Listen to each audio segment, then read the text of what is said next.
Hello dear student, how are you? I hope all is well. Welcome to my YouTube channel Kamal Ahmed Perfect Classes Biology. Dear student, today I start about in this video the second part of application of genetic engineering. ठीक है, आज हम इस video में लेके आए हैं application of genetic engineering का सेकंड पार्ट, मतलब जेनेटिक इंजीनियरिंग का किन किन क्षेत्रों में उपयोग होता है इसका द्वितीय भाग सेकंड पार्ट। फर्स्ट पार्ट में हमने 12-13 पॉइंट पे चर्चा किया था। आज के इस वीडियो में हम चर्चा करेंगे कि और किन क्षेत्रों में जेनेटिक इंजीनियरिंग या रिकॉम्बिनेंट डीएनए टेक्नोलॉजी का उपयोग होता है, इसको हम सेकंड पार्ट के नाम से जानते हैं। तो चलिए वीडियो को शुरू करते हैं। प्यारे, मैं बात करूं कि इसकी अगली स्टेप होती है जेनेटिक इंजीनियरिंग का कहां उपयोग होता है। पहली पॉइंट है इसमें आज के इस वीडियो में बायोटेक्नोलॉजी इन एग्रीकल्चर, मतलब जेनेटिक इंजीनियरिंग या रिकॉम्बिनेंट डीएनए टेक्नोलॉजी का उपयोग हम मोस्टली कहां करते हैं, एग्रीकल्चर में। और एग्रीकल्चर में चूंकि हम जानते हैं कि इंसान की सबसे बड़ी जरूरत क्या होती है, basic requirement food. Basic requirement क्या होती है इंसान की, फूड। और उस फूड रिक्वायरमेंट में आप अच्छी तरीके से जान लीजिए कि बायोटेक्नोलॉजी के द्वारा यानी रिकॉम्बिनेंट डीएनए टेक्नोलॉजी के द्वारा ह्यूज प्रोडक्शन करते हैं, बहुत ज्यादा मात्रा में प्रोडक्शन हुई है। इसके बारे में बताऊं कि इस लेसन नंबर 11 की बायोटेक्नोलॉजी वाली जो लेसन है, इसकी शुरुआती वीडियो नंबर 11 में हमने आजादी के समय या 1962 में जब हमारे देश के प्राइम मिनिस्टर थे लाल बहादुर शास्त्री, जो हमारे देश में भुखमरी थी, खाद्यान्न की कमी थी, और तब से लेकर के अब तक जो इंप्रूवमेंट हुआ है फूड प्रोडक्शन में, वो जेनेटिक इंजीनियरिंग की देन है। वो जेनेटिक इंजीनियरिंग की देन है। नहीं तो खेती की जमीनें जो है आज के दौर में कम हैं, किसकी तुलना में, जब 1962 या आजादी के समय की तुलना में पहले खेती करने की जमीनें ज्यादा हुआ करती थी, फिर भी प्रोडक्शन कम था। और आज क्या है, खेती करने की जमीनें कम है, फिर भी प्रोडक्शन ज्यादा है। तो वो देन किसकी है, किसका कंट्रीब्यूशन है, किसकी वजह से है, जेनेटिक इंजीनियरिंग की वजह से है। किसकी वजह से है, जेनेटिक इंजीनियरिंग की वजह से है, जिनको हम रिकॉम्बिनेंट डीएनए टेक्नोलॉजी कहते हैं। तो उसी को हम थोड़ा आगे बढ़ाते हुए क्या देखते हैं कि huge production of huge production of food material, जिसको हम क्या कहते हैं, फूड प्रोडक्शन।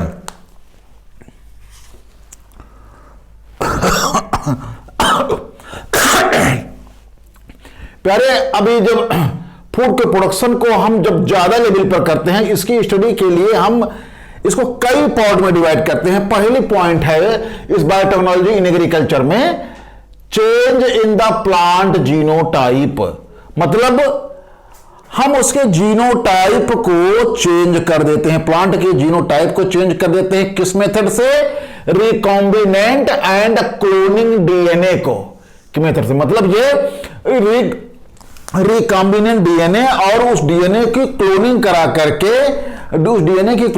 करके हम किस में प्रवेश कराते हैं, जीनोटाइप में। जीनोटाइप मतलब अच्छी तरीके से हमने मेंडल वाले लेसन में, या जो जेनेटिक्स की लेसन थी लेसन नंबर 5 में, उसमें हमने चर्चा किया कि जो भी कैरेक्टर आप होल्ड करते हो, जो बाहर से दिखता है, दैट इज द फिनोटाइप।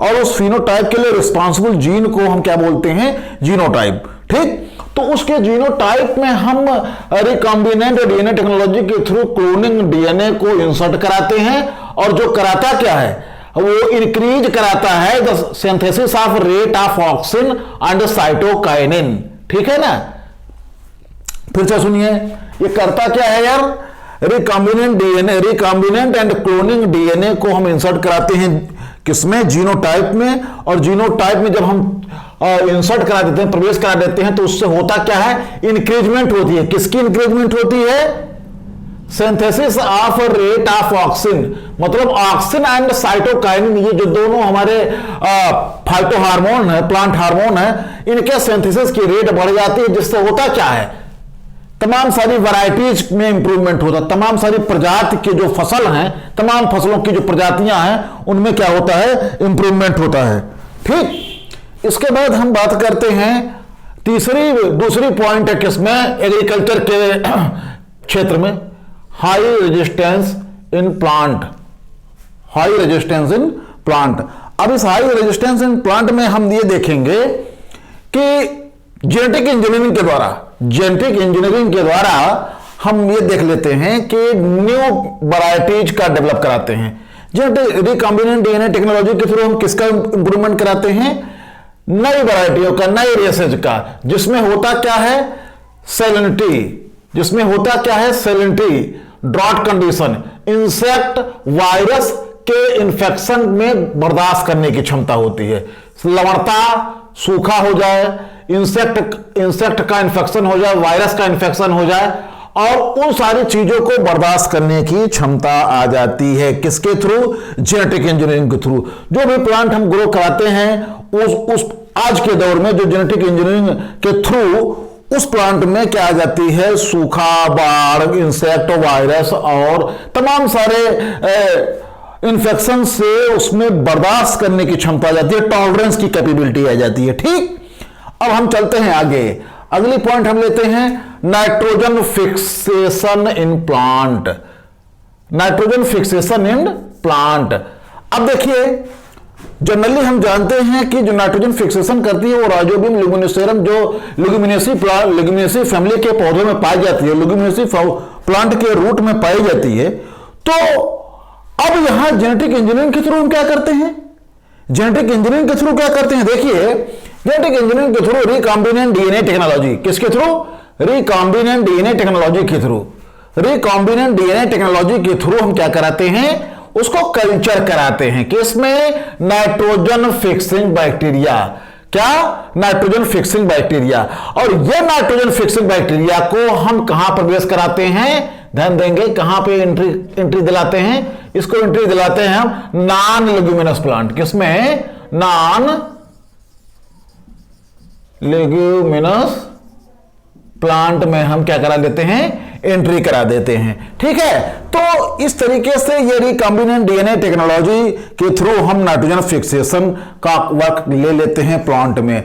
इसके बाद ट्रांसजेनिक प्लांट में, किसमें, ट्रांसजेनिक प्लांट में। अब देखिए, ट्रांसजेनिक का मतलब पिछले वीडियो में भी हमने चर्चा किया था कि ट्रांसजेनिक का मतलब यह होता है कि जीन को ट्रांसफर करना, एक ऑर्गेनिज्म से दूसरे ऑर्गेनिज्म में जीन को ट्रांसफर करना। और हम ट्रांसफर क्यों करेंगे, ट्रांसफर इसलिए करेंगे क्योंकि उसमें गड़बड़ जीन है, तो सही जीन को हम इंसर्ट कराते हैं ताकि वो पुराने जीन से कुछ अलग हो जाए, उस पुराने जीन से कुछ अलग हो जाए और उसमें वो कैरेक्टर आ जाए जिसको हम डिजायर जीन लाके डाले हैं, जो हमने अपनी इच्छा अनुसार जीन को लाके डाल दिए हैं, वो कैरेक्टर उस प्लांट में आ जाए, तो उसको हम क्या कह देते हैं, ट्रांसजेनिक प्लांट। अब इसके अंतर्गत हम देखते हैं, इसके अंतर्गत हम देख लेते हैं कि जो हार्बिसाइड होती है, जो हार्बिसाइड खरपतवार नाशक, वो हार्मफुल नहीं होती एनिमल के लिए, वो हार्बिसाइड हार्मफुल तो नहीं होती, लेकिन प्लांट में जो टायरोसिन होती है, ट्रिप्टोफान होती है, ये टायरोसिन क्या है, ट्रिप्टोफान क्या है प्यारे, फिर मैं बात करूं कि मॉलिक्यूलर बायोलॉजी लेसन नंबर 6 पे आप ध्यान देंगे तो डिफरेंट टाइप के एमिनो एसिड की चर्चा हमने किया था। तो उसी डिफरेंट टाइप के एमिनो एसिड में टायरोसिन और ट्रिप्टोफान जो एमिनो एसिड है उसका सिंथेसिस करने वाले एंजाइम को वो ब्रेक कराती है। मतलब ये कि इसमें होता क्या है कि टायरोसिन और ट्रिप्टोफान एमिनो एसिड का सिंथेसिस कराने वाले एंजाइम को ये क्या करती है, इनहिबिट करती है, रोक देती है। ठीक, इसके बाद हम आगे बढ़ाएं कि इसी जेनेटिक इंजीनियरिंग के थ्रू यानी बायोटेक्नोलॉजी के थ्रू हम बीटी क्रॉप बनाते हैं। क्या बनाते हैं, बीटी क्रॉप। और बीटी क्रॉप में हम नाम लेते हैं, बीटी क्रॉप में बीटी टोमेटो, क्या, BT tomato, BT brinjal, BT tobacco, ठीक है, बीटी टोबैको, बीटी राइस, क्या, BT rice, BT soybean, BT soybean,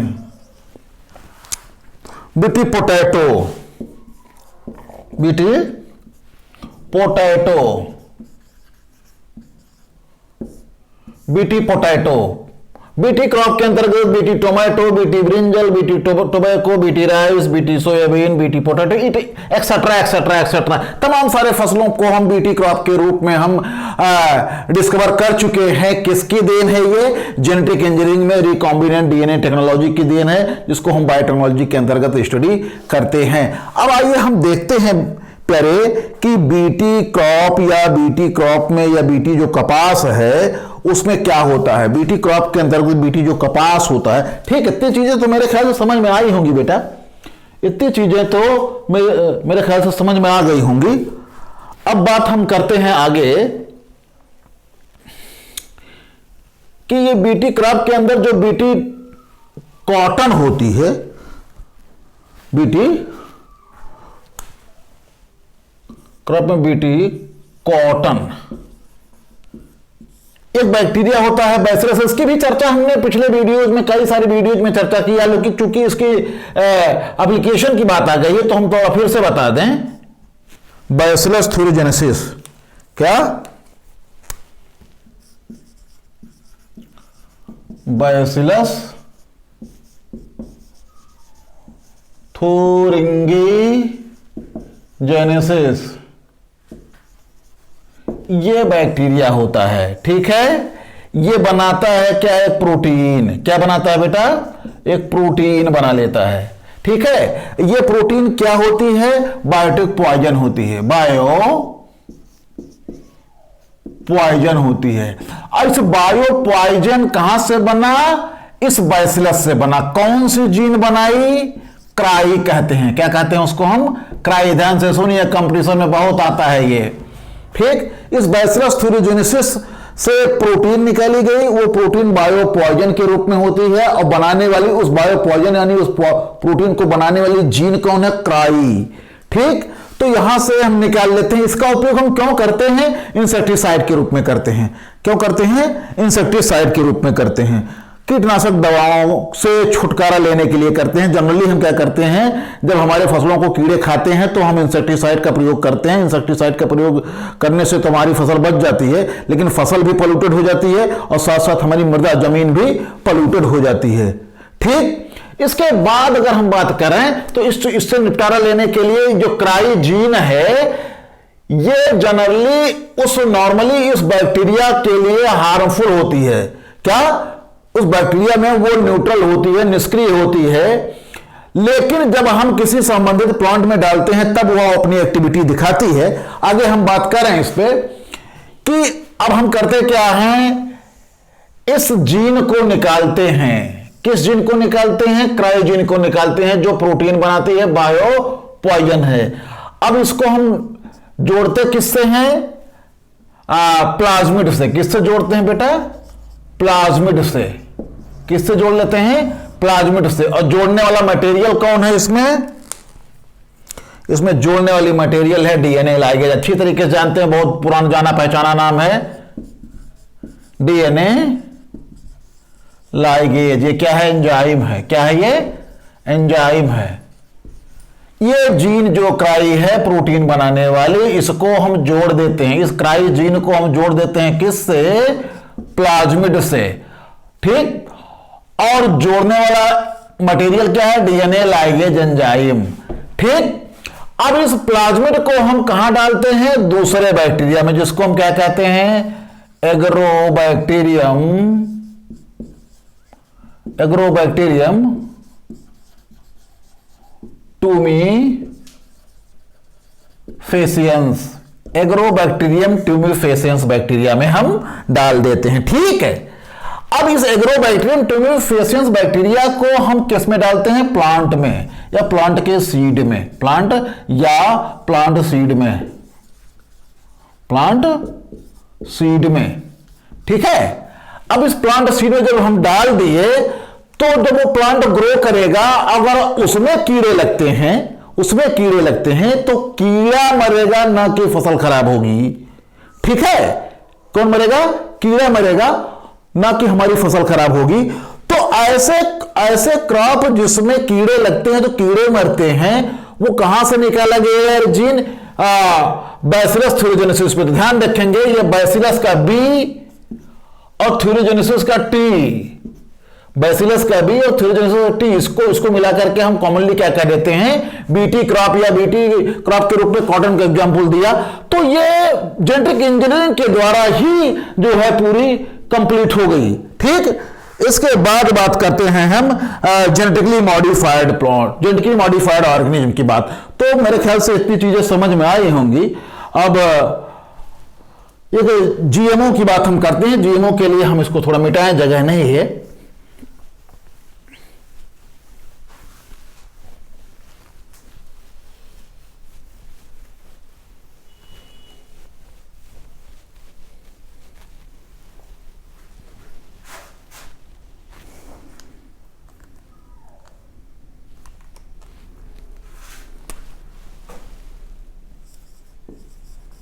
genetically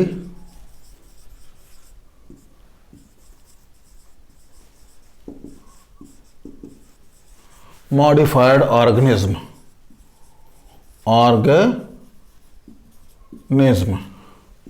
ठीक है, जिसको हम क्या बोलते हैं? जीएमओ।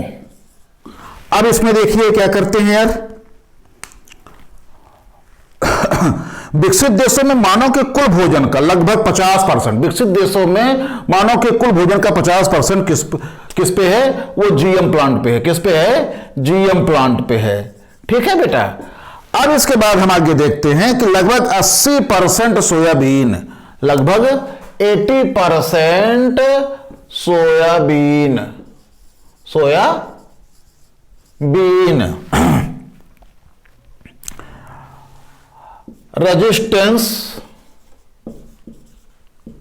रेजिस्टेंस जीन के थ्रू होती है। और इसके बाद ये उत्पन्न क्या करता है यार? उसमें 40% मेज, 40% मेज यानी मक्का का एक कैटरपिलर है,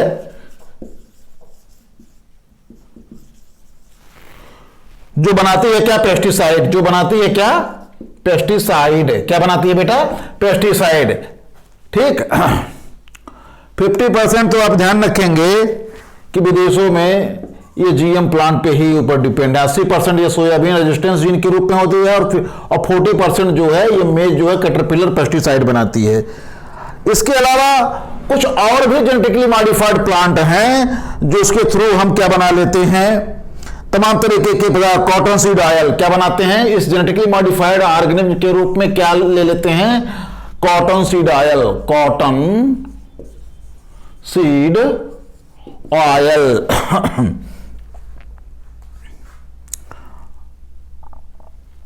कैनोला ऑयल, कैनोला ऑयल। ठीक है, कैनोला, ये जेनेटिकली मॉडिफाइड ऑर्गेनिज्म के थ्रू ये बनाया जाती है। फिर तमाम तरीके के बिस्किट, तमाम तरीके के बिस्किट का फॉर्मेशन इस जीएमओ के थ्रू हम बनाते हैं। Pastries chips, pastries chips,